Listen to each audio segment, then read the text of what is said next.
What is the Leaky pipeline? By me, Kaylin Chamorro. The Leaky pipeline is a social phenomenon that specifically talks about gender inequality.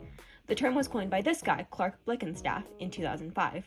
This phenomenon describes the loss of women found within the field of STEM and at higher career levels. According to the World Economic Forum, while the numbers have increased over the years, women have only made up 28.2% of the STEM global workforce in 2024, while in non-STEM related work fields, they comprise 47.3%. And according to the LinkedIn 2025 economic graph, in 2022, only 30.6% of women are in leadership positions, only increasing 0.2% per year. Though it may seem small, this small percentage without progress allows for a lack of representation and diversity, which leads to a lack of diverse voices in healthcare, businesses, and education, and of course, STEM. While this may seem very similar to the glass ceiling, which we covered earlier this semester, they're very different, but yet they're still related. The glass ceiling, for those who need a reminder, refers to an invisible barrier that prevents women and minorities from advancing in social mobility, like in advancing in leadership positions, while the leaky pipeline discusses women dropping out or never joining these fields or positions in the first place. But that's not to say that the glass ceiling doesn't influence women's decisions to drop out or never enter these fields or positions. In fact, there are many factors.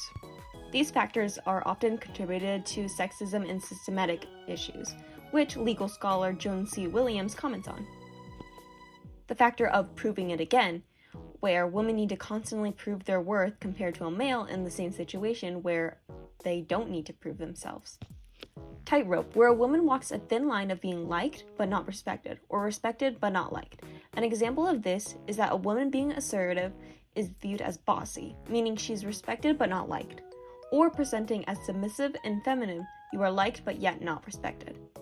The isolation factor also plays a key component, especially for STEM, where many female students feel isolated within a STEM classroom or STEM major, as it is heavily dominated by men. This can also be related to other factors we've discussed in class, like the motherhood penalty, biases in education, or imposter syndrome, and of course, the daunting glass ceiling.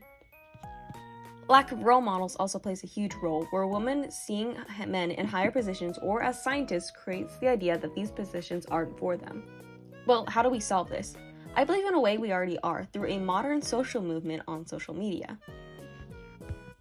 Many of you might have heard the term women in STEM or women in male-dominated fields through social media.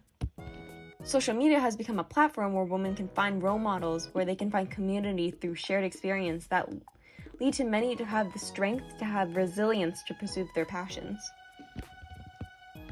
While this sounds amazing on the surface, as Sharia Srikanth discusses in her research on whether social